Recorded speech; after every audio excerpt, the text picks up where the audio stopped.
Well, I gotta say, The Legend of Zelda Breath of the Wild has literally taken my breath away, pun intended, and I have not felt this immersed or excited for a game in years. The game is near perfection in almost every aspect, and that's not to say that maybe along the way of production there were some scrapped concepts. And lo and behold, just a few days before its launch at GDC, Nintendo decided to show off some very early scrapped concepts for the game. And some of it, while on the surface seems weird, it's not too far off of what has already been in the series. For instance, take a look at these concepts for Link. For starters, he's in modern clothing, who also is apparently a rock star and a biker? Okay, I'm glad this was scrapped, but let's look back on the Zelda history a bit. Link has ridden a bike before. Yes, not in a main series title, but it's not too far of a stretch. And have we all forgotten the Indiegogos? And Link wearing modern clothing? Yeah, so weird, dude. Also during this presentation, they showed off a very early concept of the game, one of which was titled Hyrule Wars, The Legend of Zelda. It's almost sounding like a spin-off. But then there's this crown jewel of an idea, the one that caught my attention instantly. This other stage concept for Breath of the Wild was simply called The Legend of Zelda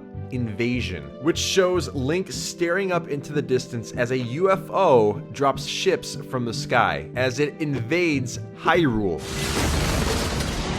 Now look, this does seem bizarre for a Zelda game, but oddly enough, I want to know more. Imagine Zelda mixed with a 50s sci-fi B-movie. It's so strange, it's awesome.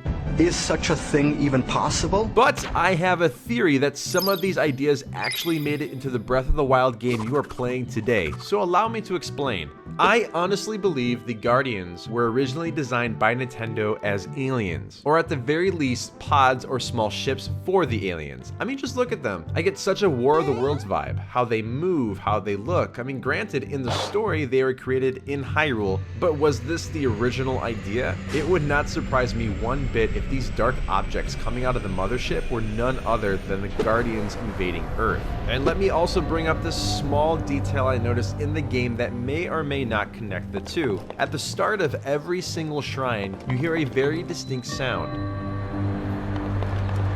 And now here is a clip of the very first sound given off by a tripod in Steven Spielberg's War of the Worlds. Sounds pretty similar. Granted, it's a foghorn, but maybe the team was inspired by old sci-fi films. And lastly, let's take a look at this image showing Link and Ganon over what appears to be an alien being dissected. And yes, that is Ganondorf wearing a Metallica t-shirt. Why? Who the hell knows? And those are some of the crazy concepts that were scrapped from The Legend of Zelda Breath of the Wild. Thank you so much for watching, and please do me a favor and hit that little bell, because YouTube is sleeping on the job and won't always tell you when I upload. And you can always follow ChrisCrossMedia on Twitter, where you can vote for a future episode of Scrapped. Well, it's time for me to get back to Breath of the Wild. I just got to the Zora's Domain, but tell me where you are in the game, and if you agree or disagree with my alien theory. Also, everyone, wish Christian a very happy birthday, because today is his birthday. Happy birthday, buddy. How many times did I just say birthday? Wow. I'll see you guys next time. My name is Chris, and you've just been ChrisCross. Peace.